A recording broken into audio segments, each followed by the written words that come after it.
ഇത് last day ആണ് ട്രിപ്പിൻ്റെ. അവിടെ തലേ ദിവസം ഒരുപാട് ആക്ടിവിറ്റി ഏരിയകൾ ഉണ്ടെന്ന് പറഞ്ഞിരുന്നല്ലോ. അവിടെയുള്ള ഒരു ആക്ടിവിറ്റി ആയിരുന്നു കേട്ടോ അത്. ബോക്സിങ് മാത്രമല്ല ഇതിലും താല്പര്യമുണ്ടെന്ന് അവൻ തെളിയിച്ചു കേട്ടോ. പിറ്റേ ദിവസം കോംപ്ലിമെൻ്ററി ബ്രേക്ക്ഫാസ്റ്റ് ആയിരുന്നു.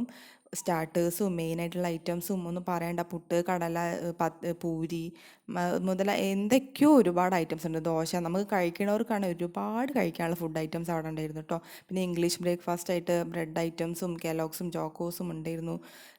പിന്നെ നമ്മുടെ ഉപ്പിലിട്ട മാങ്ങ നെല്ലിക്ക വരെ ഉണ്ടായിരുന്നു കേട്ടോ. ഒരുപാട് സാലഡ്സും പിന്നെ ഡെസേർട്ട്, കേക്ക്സ്, പിന്നെ കുടിക്കാനാണെന്നുണ്ടെങ്കിൽ ടീ, കോഫി അല്ലാതെ ജ്യൂസ് ഐറ്റംസും ഉണ്ടായിരുന്നു. പിന്നെ ഷെയ്ക്സ്, എന്തൊക്കെയോ ഒരു വിധം ഫുഡ് അവിടെ തന്നെ ഉണ്ടായിരുന്നു കേട്ടോ കഴിക്കാൻ വേണ്ടിയിട്ട്. പിന്നെ നമ്മൾ ഒരു ഫോറസ്റ്റ് ഏരിയയിലേക്ക് പോയപ്പോൾ കണ്ടതാട്ടോ ആനേനെ. ഇതൊക്കെ പിടിയാനയാണ്, കാട്ടാനയാണ്, പിടിയാനയാണ്. കുരങ്ങന്മാരും മാനിനെയും മയിലിനെയും ഒക്കെ നമ്മൾ കണ്ടു. പിന്നെ ഇതൊക്കെ നമ്മൾ റിസോർട്ടിനെടുത്ത കുറച്ച് ഫോട്ടോസൊക്കെ ആട്ടോ. അങ്ങനെ നമ്മൾ വീട്ടിലേക്ക് തിരിച്ച് വന്നുകൊണ്ടിരിക്കുകയാണ്. ഫുൾ വീഡിയോ ചാനലിൽ ഇട്ടിട്ടുണ്ട്, പോയി കാണണേ.